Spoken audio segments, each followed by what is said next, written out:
नमस्कार, मैं हूं आपके साथ हर्षिता और आप देख रहे हैं TTN न्यूज़ 24।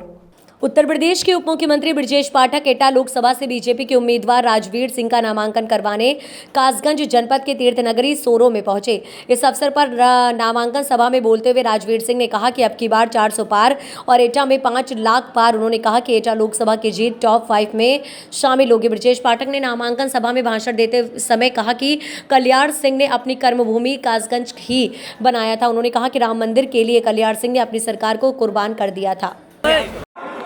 लाखों करोड़ का घोटाला था, भ्रष्टाचार कर भ्रष्टाचार पर देखती जा रही। उसी समय कॉमनवेल्थ गेम हुए थे।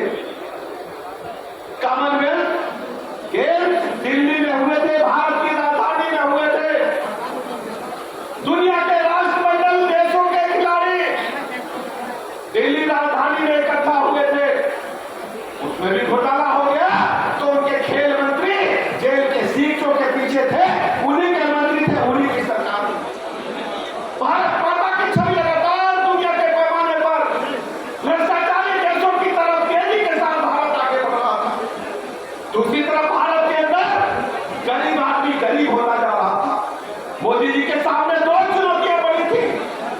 एक तो भारत की ताकत को, वास्तविक ताकत को दुनिया के सामने रखना था और गरीब आदमी के जीवन स्तर को ऊपर उठाने के लिए काम करना। आप देखते होंगे टेलीविजन में मोदी जी ने जब देश की सत्ता संभाली, दुनिया